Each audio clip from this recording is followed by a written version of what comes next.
Hello, children. Today we will see chapter 9 History, the making of regional cultures.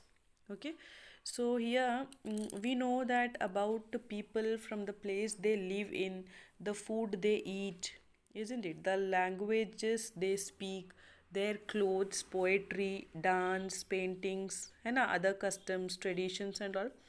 We all know this. So, but these cultures and traditions change for many different reasons, and local and foreign customs mix to become a new language and lifestyle.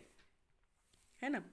So, in the ninth century, okay, that is if we see the Cheras and the development of Malayalam, how it came, in the ninth century, when the Cheras came to power, okay, Malayalam was already spoken in the areas in and around present day Kerala also.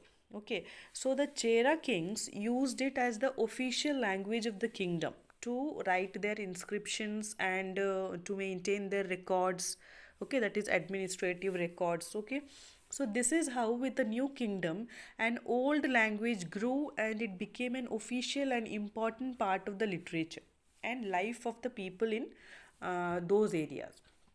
Okay, so Cheras also used and developed Sanskritic traditions.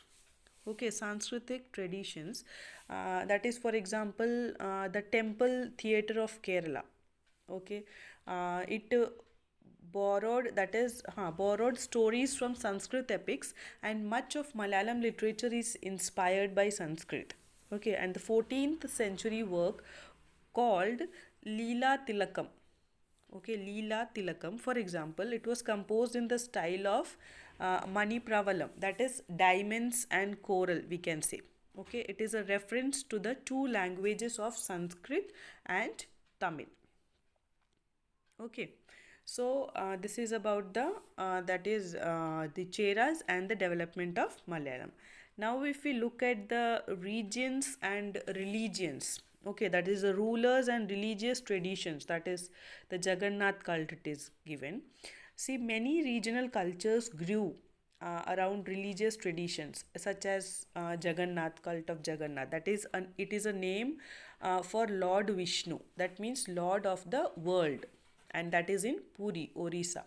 Okay, so archaeologists have found ancient wooden idols of the same deities whose statues were later built by the kings for new temples. Okay, and the Lord Jagannath was earlier worshipped as a local deity, but in the 12th century, King Anantavarman, okay, Anantavarman, he decided to build a temple, and in 1230 king, okay, Ananga Bhima III, they dedicated his entire kingdom to Lord Jagannath. Okay, that is King Ananga Bhima III. Okay, given entire kingdom to Lord Jagannath. Okay, clear, bachas? So, the temple gained political, religious, and social importance, and new conquerors such as Mughals, Marathas, and the British, they tried to control this temple to make their rule more acceptable to the people who worshipped it. And this shows how a local deity became popular as the famous Lord of Big Kingdom. Okay, clear? So now this is the Rajput, and now we will see the culture of heroism, that is the Rajput and the tradition of heroism. Okay, so since the 8th century, that is present day Rajasthan, it was called Rajputana by the British at that time. Okay, and it has been ruled by different Rajputs king, and those kings were famous for their outstanding heroism, loyalty, okay, friendship, and the emotions of love and anger. Okay, so stories of those brave Rajputs, that is, and of other people such as women and traders also, okay, were recorded as poems and songs, and that entertained and impressed people for generations.